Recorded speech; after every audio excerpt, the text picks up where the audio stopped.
Pekerjaan kantor ditangani Emi dan Danu berdua. Karena hanya merekalah orang-orang yang Aji percaya.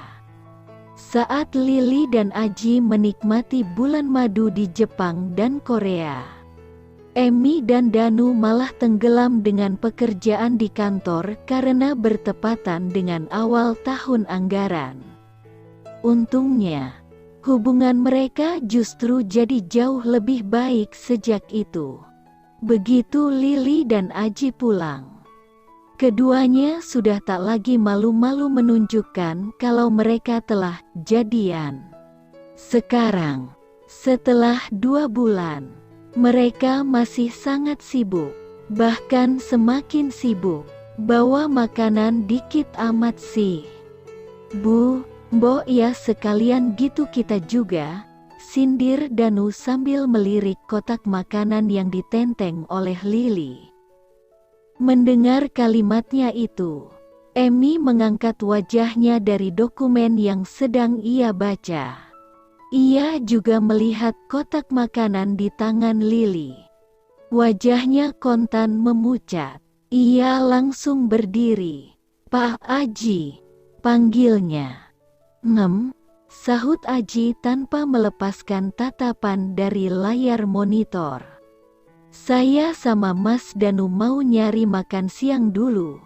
Bapak sama Lili mau makan juga kan?" Aji melirik sedikit, mengangguk sambil memperhatikan kotak makanan di tangan istrinya dan tersenyum senang. Akhirnya ia bisa merasakan masakan buatan istrinya.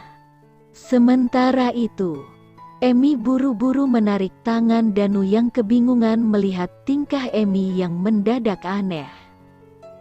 Begitu pintu ruang kerja Aji tertutup lagi, Emi menghela nafas lega. "Alhamdulillah. Ada apa sih? Kok panik gitu?" tanya Danu bingung. Emi menoleh dengan mata melotot. Lain kali kalau Lili bawa makanan yang katanya dia masak sendiri, jangan coba-coba minta segala. "Emang kenapa?" Danu makin bingung. "Kalau Mas masih pengen hidup dan masih pengen selamat, jangan pernah makan makanan buatan Lili," jawab Emi sangat serius. "Saya udah pernah makan nasi goreng buatannya. Dan apa?" Emi mencondongkan tubuhnya. "Dan seumur hidup saya makan. Itu adalah nasi goreng paling gak enak yang saya rasain," bisiknya dengan kening berkerut. Danu menatapnya tak percaya. Emi tak pernah cerewet soal makanan. Jadi kalau ia sampai mengatakan ada makanan yang tidak enak, berarti itu benar-benar mengerikan. Buru-buru Danu menarik tangan Emi. "Sudah gini aja, abis makan kita langsung nonton. Gak usah balik ke kantor. Entar kita matiin HP aja. Saya khawatir nanti Aji gak bisa ngabisin makanan istrinya.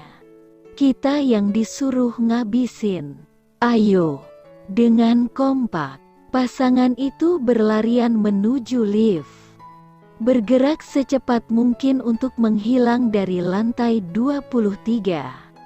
Terbirit-birit menghindar dari apapun yang ada dalam kotak makanan buatan Lili.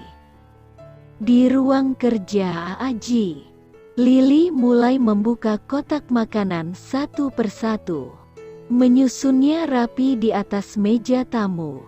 Tapi Aji tak bergerak di kursinya. Jari jemarinya sibuk mengetik dan matanya tak lepas dari layar monitor komputer. Lili gemas. Seharusnya Aji menghargainya sedikit. Capek-capek ia membuat sendiri semua masakan ini dan datang untuk mengantar makan siang.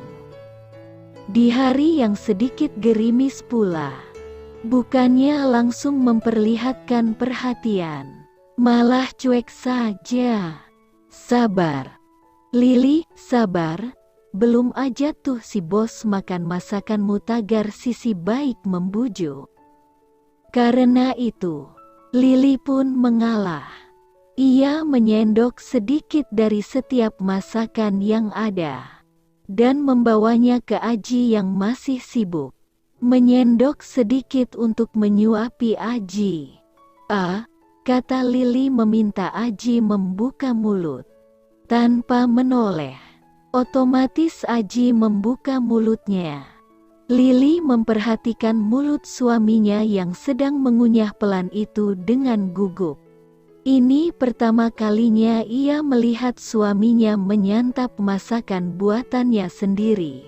Bahkan saat ujian sekolah saja, ia tak pernah setegang ini. Saat itu, mata Aji mendadak membulat. Jemarinya berhenti mengetik. Dan akhirnya kepalanya yang lurus tegak melihat monitor komputer sepanjang waktu itu menoleh pada Lili. "Gimana, enak kan?" tanya Lili. Lili itu sudah hafal kalau Aji jarang sekali memperlihatkan ekspresinya. Makanya dia tak terlalu berharap akan pujian dari suaminya itu. Sang bos galak itu terdiam cukup lama. Ia memejamkan matanya sambil berusaha menelan apapun itu yang baru saja masuk ke mulutnya.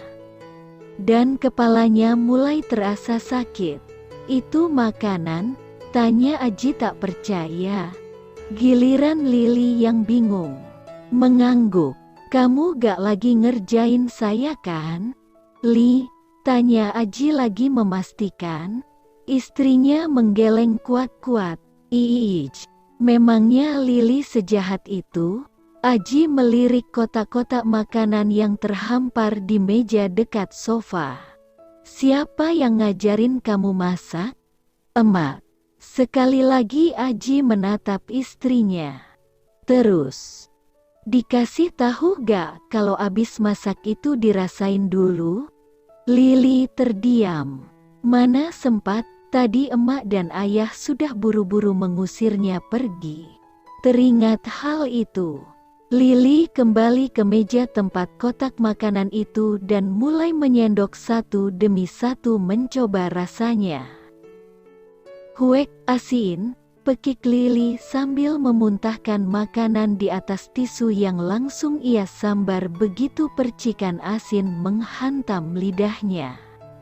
Pantas saja Aji berkata seperti itu. Bahkan Lili saja tak sanggup menelannya walaupun hanya sesendok. Ia memandang jijik pada masakannya itu. Dua tangan besar memegang pinggangnya. Aji tertawa sambil memeluknya dari belakang. "Gimana, enak kan?" tanya Aji mengulangi pertanyaan Lili. Ada nada menggoda terdengar. Lili tersenyum malu.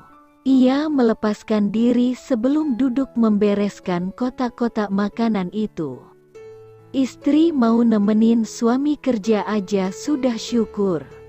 Apalagi sampai masakin sebanyak ini, kata Aji.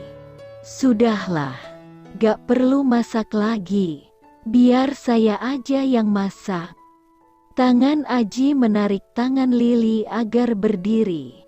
Membiarkan kotak-kotak yang belum selesai dibereskan itu begitu saja. Memeluknya sayang. Bibir Lili maju. "Tapi nanti Mas Aji bosen masak buat Lili. Kan Lili pengen ngelayanin juga sekali-sekali." "Udah, sayang. Kamu di kantor kan udah ngurusin keperluan saya terus. Kalau di rumah, biar saya yang urus kamu," bisik Aji. Mencium pipi Lili. Lili mengalungkan tangan ke leher suaminya. "Terus sekarang urusan apa yang perlu Lili kerjakan untuk Pak Bos?" Aji tak menjawab, hanya mulai menghujani istrinya dengan ciuman. Cara terbaik membujuk istrinya. agar tak marah sekaligus menghilangkan sakit kepala yang datang setelah makan sesendok makanan paling asin dalam hidupnya. Bahkan mengerjakan ratusan proyek tak membuat kepalanya sesakit ini. Untuk sesuatu yang tak biasa. Obatnya juga tak biasa.